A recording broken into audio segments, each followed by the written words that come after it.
Hello guys, this is Droshta. I wishing a very warm welcome to my classes.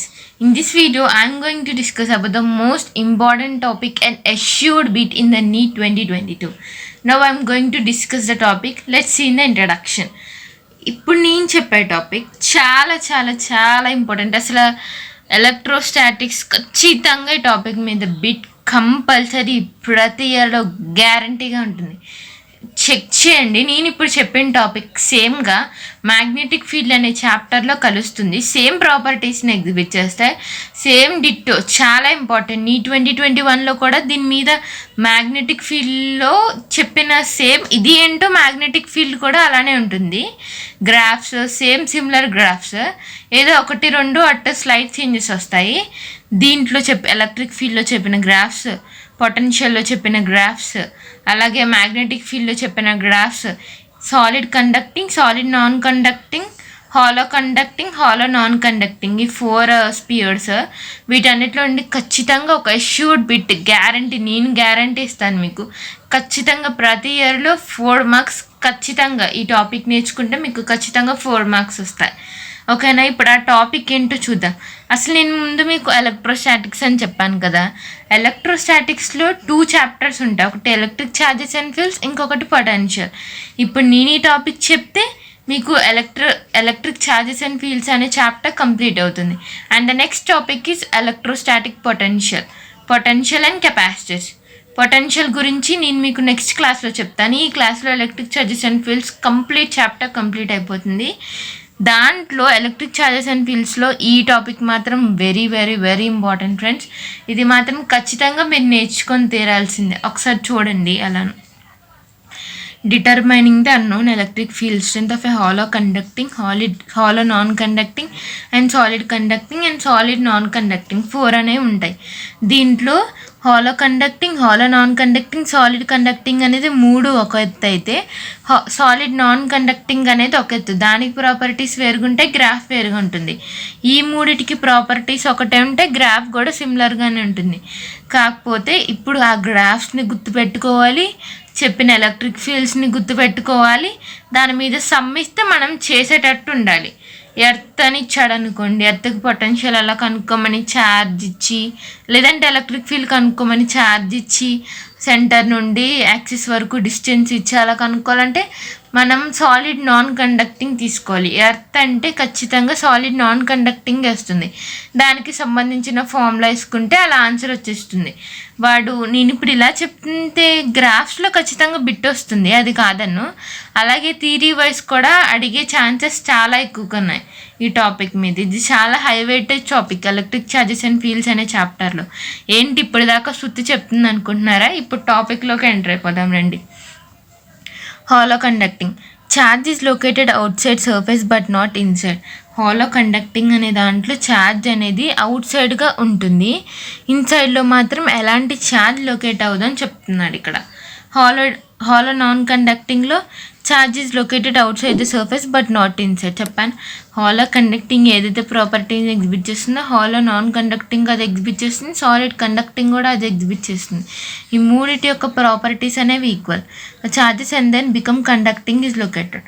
అంటే ఇప్పుడు charges అనేవి out side ఉంటాయి, వీటన్నిటిలో charges అనేవి అవుట్ సైడ్ ఉంటాయి బట్ నాట్ లొకేటెడ్ ఇన్సైడ్. ఏదో సాలిడ్ కండక్టింగ్లో కొన్ని ఉంటాయి కండక్ట్ చేయకుండా ఆపేది, కాకపోతే మేజర్గా కండక్టింగ్ ఛార్జెస్ ఉంటాయి కాబట్టి దాంట్లో ఎలక్ట్రిక్ ఫీల్డ్ అనేది మనం ఫైండ్ అవుట్ చేస్తాం. ఇంకా నేను రాసి పెట్టాను కదా, దీస్ 3 ప్రాపర్టీస్ ఆర్ ఈక్వల్. ఈ మూడిటికి ఖచ్చితంగా ప్రాపర్టీస్ అనేవి సిమిలర్గా ఉంటాయి. ప్రాపర్టీస్ అనేవి చాలా ఈక్వల్ ఈ మూడిటికి గ్రాఫ్స్ ఒకటే, ప్రాపర్టీస్ ఒకటే, ఎలక్ట్రిక్ ఫీల్డ్ కూడా ఒకటే. ఇప్పుడు ఎలానో ఒకసారి చూద్దాం. R is the distance between A and B from the centre. ఇక్కడ నేను ఈ మూడిటికి సంబంధించిన ఒకటి వేసుకున్నాను, హాలో కండక్టింగ్ అనేది ఎగ్జ్యూమ్ చేసుకుందాం. ఇక్కడ ఏ అనేది పాయింట్ పెట్టాను, బి అనే పాయింట్ పెట్టాను. ఏకి బీకి మధ్య డిస్టెన్స్ ఎంత, స్మాల్ ఆర్ అంటున్నాడు. మామూలుగా రేడియస్ ఎంత, ఏ పాయింట్ నుండి at any point on the circle నేను రేడియస్ ఆర్ అని తీసుకున్నాను.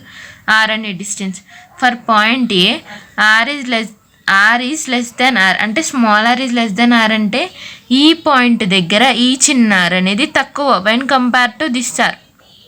అదే ఒక పాయింట్ బీకి మధ్య ఈ ఆర్ అనేది ఎక్కువ when compare to this R. ఎందుకంటే ఈ పాయింట్ దగ్గర మనకి రేడియస్ ఎక్కువ ఉంటుంది కాబట్టి inside the point R is greater than R. Outside the point ఏముంటుంది, ఈ ఆర్ అనేది ఎక్కువ ఉంటుంది కాబట్టి ఈ small R is greater than capital R. సెంటర్లో ఎలక్ట్రిక్ ఫీల్డ్ మాత్రం జీరోగా ఉంటుంది. ఈ పాయింట్ మాత్రం ఇంపార్టెంట్. సెంటర్లో ఎలక్ట్రిక్ ఫీల్డ్ అనేది జీరోగా ఉంటుంది. ఎందుకు సెంటర్లో ఎలక్ట్రిక్ ఫీల్డ్ అనేది జీరోగా ఉంటుంది, అదే phi equal to Q by epsilon naught కదా.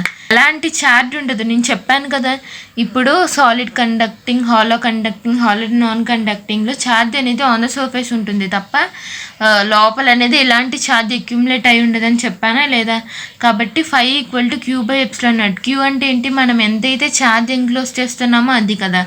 అలాంటిది లోపల ఛార్జే లేనిది మనం ఎలా కన్సిడర్ చేస్తాము. కాబట్టి electric field in the inside is equal to zero. So electric field is equal to zero. Outside ఎంత ఉంటుంది, ఎలక్ట్రిక్ ఫీల్డ్ ఎంత అయితే ఉంటుందో ఈ equal to K cube R square కాబట్టి ఈ is inversely proportional to R square కాబట్టి graph ఇలా వచ్చింది. ఎందుకంటే inversely proportional to R square కదా. ఈ అనేది జీరో కాబట్టి ఇక్కడ ఎలాంటి గ్రాఫ్ అనేది నేను గీసుకోలేదు. సర్ఫేస్లో కాన్స్టెంట్ కాబట్టి ఇలా గీసుకున్నాను. సర్ఫేస్లో R equal to R constant కాబట్టి ఇలా గీసుకున్నాను. అదే ఒకవేళ is inversely proportional to R square కదా కాబట్టి నేను ఇలా గీసుకున్నాను హైపర్బోలా కింద.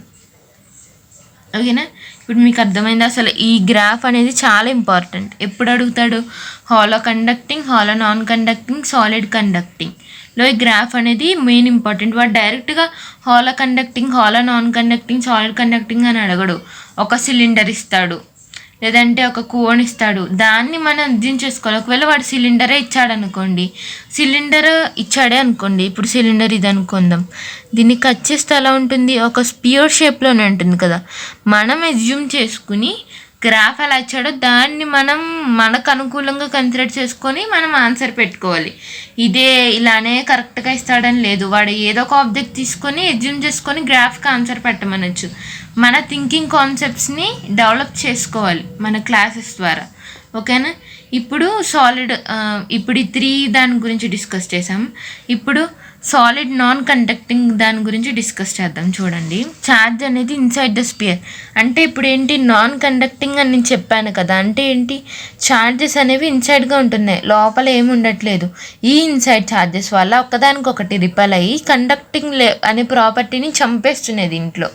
అంటే ఇప్పుడు ఈ అంటే ఈ ఛార్జెస్ దేనిదైతే ఛార్జెస్ దీంట్లో అక్యూములేట్ అయి ఉంటున్నాయో అవి ఒకదానికొకటి రిపెల్ అయ్యి కండక్టింగ్ అనే ప్రాపర్టీని చంపేస్తున్నాయి. ఈ కండిషన్లో కండక్టింగ్ అనేది ప్రాపర్టీని కొంచెం ఎగ్జిబిట్ చేస్తున్నాయి, అంటే మ్యాక్సిమంగా ఎగ్జిబిట్ చేయట్లేదు. When compare to that 3, this conducting property is very low due to the presence of repulsion of charges which are present inside the spear.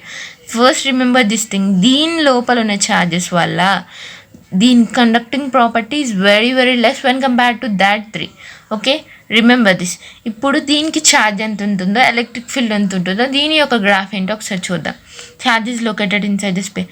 ఈ equal to KQR by R cube. ఫార్ములాస్ని గుర్తుపెట్టుకొని derive చేయాలంటే కొంచెం కష్టం అవుతుంది. డిరైవేషన్ చేయలేం కదా ఎగ్జామ్లో, కాబట్టి ఫార్ములాస్ గుర్తుపెట్టుకోండి. Equal to KQR by R cube. R అంటే రేడియస్, ఈఆర్ అంటే సెంటర్ నుండి పాయింట్ అవుట్ సైడ్. ఎక్కడైతే పాయింట్ అంటే ఇప్పుడు ఒక పాయింట్ నుండి ఇక్కడికైతే దీన్ని క్యాపిటల్ ఆర్ అంటాం. ఈ పాయింట్ నుండి అవుట్ సైడ్ ద స్పియర్ ఒక సర్టెన్ పాయింట్ని స్మాల్ ఆర్ అంటాం. కే అంటే కులుమ్స్ కాన్స్టెంట్ తెలుసు కదా, KQR by capital R cube. Charge ఎంత ఎంక్లోజ్ చేశాడని. Q equal to Q small R cube by capital R cube. దీని ద్వారా మనకి ఎలక్ట్రిక్ ఫీల్డ్ వచ్చేస్తుంది. నేను చెప్పా ఈక్వల్ టు, ఫస్ట్ ఈ ఛార్జ్ ఎంక్లోజ్డ్ అనేది గుర్తుపెట్టుకోండి. ఛార్జ్ ఎంక్లోజ్డ్ ఇక్కడ ఎగ్జిస్ట్ అయింది, అక్కడ ఎందుకు ఎగ్జిస్ట్ అవ్వలేదంటే దీంట్లో లోపల ఛార్జెస్ అనేవి అక్యూములేట్ ఉన్నాయి, దాంట్లో లోపల ఛార్జెస్ అనేవి ఏమీ లేవు. దీంట్లో లోపల ఛార్జెస్ అక్యూములేట్ అవ్వడం వల్ల రిపల్షన్ వచ్చి మనకి ఎలక్ట్రిక్ ఫీల్డ్ అనేది ఎగ్జిబిట్ అవుతుంది, కాకపోతే కొంచెం ఎగ్జిబిట్ అవుతుంది మనం compare to. Equal to KQ by R square కదా. క్యూ ఎంత, K into Q small R cube by capital R cube into small R square. Cancel అయితే ఏమొస్తుంది, KQR by capital R cube. ఇదే కదా మనం ఇక్కడ వేసింది సేమ్. ఎంతైతే ఛార్జ్ ఎంక్లోజ్ అవుతుందో గుర్తుపెట్టుకుంటే అప్పుడు మనకి ఈ ఎలక్ట్రిక్ ఫీల్డ్ అనేది వచ్చేస్తుంది. దీనికి సంబంధించిన అవుట్ సైడ్లో ఏం లొకేట్ ఉంటుంది, మన నార్మల్గా KQ/R² అనేది లొకేట్ అయి ఉంటుంది. దీనికి సంబంధించిన గ్రాఫ్ చూద్దాం. చూడండి గ్రాఫ్ ఇది. ఇందాక దాంట్లో నేను ఏం చెప్పాను, హాలో కండక్టింగ్ ఇలా వస్తుందని గ్రాఫ్ చెప్పాను. ఎందుకంటే ఎలక్ట్రిక్ ఫీల్డ్ సెంటర్ 0, ఎలాంటి ఛార్జ్ ఎంక్లోజ్ అవ్వదు ఇలా చెప్పాను గ్రాఫ్. దీంట్లో వచ్చేసరికి E=KQ/R³ కదా, is directly proportional to R కదా, కాబట్టి నేను స్ట్రైట్ లైన్ తీసుకున్నాను ఇలా ఇన్సైడ్. అదే ఇది సర్ఫేస్ మీద కామన్ కాబట్టి కాన్స్టెంట్ లైన్ తీసుకొని is inversely proportional to R² తీసుకున్నాను, అంటే KQ/R². ఇన్సైడ్ ఎంత electric field KQ/R/R³. Out side ఎంత KQ/r². ఛార్జ్ డెన్సిటీలో సాలిడ్ నాన్ కండక్టింగ్ అని అడితే E=ρr/3ε అని తీసుకోండి. ఇది ఛార్జ్ డెన్సిటీ, వాడు ఇచ్చేస్తాడు ఛార్జ్ డెన్సిటీ ఇంత అని ఇచ్చేస్తాడు, r ఇచ్చేస్తాడు. 3ε0 వాల్యూ తెలుసు కదా, 8.85 × 10⁻12 అన్ని SI యూనిట్స్లోనే వేసుకుంటే మనకి ఆన్సర్ వచ్చేసింది. ఇప్పుడు నేను చెప్పిన టాపిక్ని అస్సలు నెగ్లెక్ట్ చేయండి, నెగ్లెక్ట్ చేయకండి, because it is a very very important topic. Okay guys, I hope you have understand my classes. See you in the next classes. Bye bye.